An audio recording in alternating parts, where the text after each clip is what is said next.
First of all, I'd like to start out with a disclaimer. This was supposed to be a Prezi with voiceover. However, the Prezi that I have on my computer does not support sound or narration. So I had to go to Plan B, ask my own children how to work around this, and they suggested downloading the Xbox app, and so that's what I'm using. So here we go. I did my presentation on neuroscience in the classroom.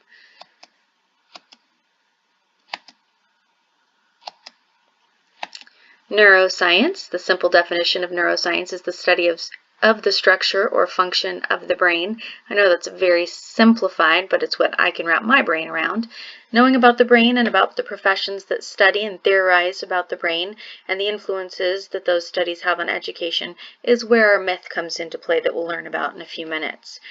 We actually know just enough to get ourselves in a bit of trouble. We know that the brain has many working parts within the organ itself, and those working parts work together at an incredible pace. They are nonstop. Scientists have also determined that every one of us has the potential to learn, and the brain is not fixed in our knowledge. Our brain takes in our experiences, stores them for a later use, and the brain can extract important information from an experience and relate it to a current dilemma or a bit of learning you may be doing. These memories exist as a network of linked cells, as Carey said in his book, How We Learn. There is an elaborate system that is always in motion.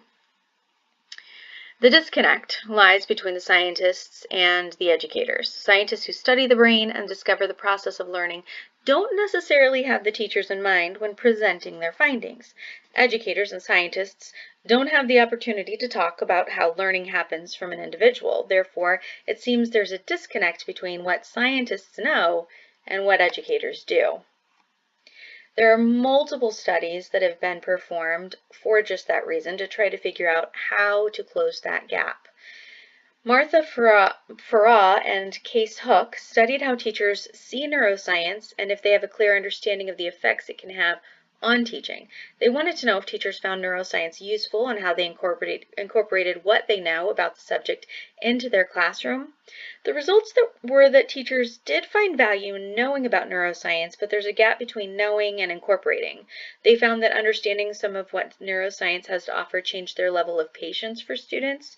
So it was more in how they felt about neuroscience and teaching. But there's still a gap between the findings and implementation in the classroom. So what's the myth? The myth is about learning styles. We learn better if we teach according to their learning styles. So what does that mean? Well, in the 1990s, brain science became a very popular topic. One of the theories that came out of that time was learning styles. In education, we are taught about the different types of learners.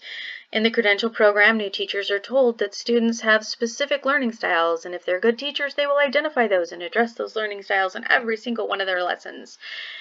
There are multiple classifications. Some of us know them as Garner's multiple intelligences, which there are 8, and some are known as just learning styles, and they are varied based on where you find your information on the subject.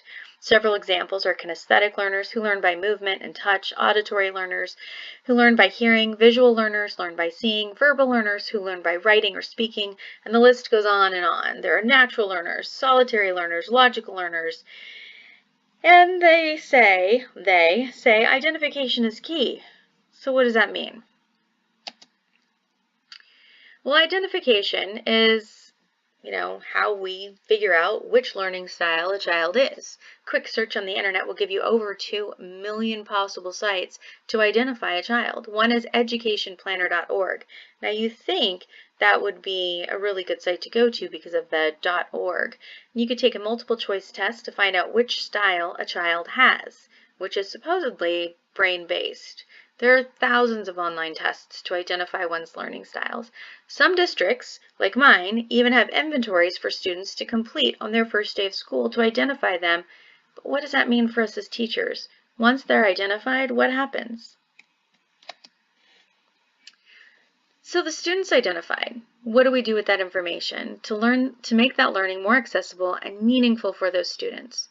There are scores of programs out there that claim they have the answer. One's called VARC or VAC.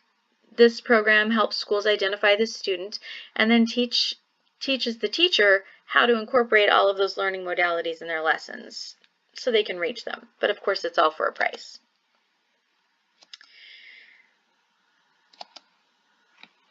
Neuroscience has learned much on the workings of the brain, and the one piece of information that seems to be in every research paper that exists is that everything's connected in the brain. People do not learn in just one way. They learn in all ways. The truth is visual, auditory, and kinesthetic information is processed in different parts of the brain. However, these sections are highly interconnected.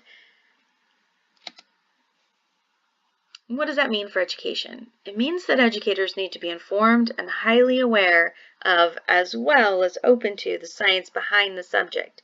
Each product out there is geared towards education is not proven to work. They may not be research-based products with evidence-based learning happening. Knowing more on the subject will empower teachers and students alike. We as teachers always want to be on the forefront.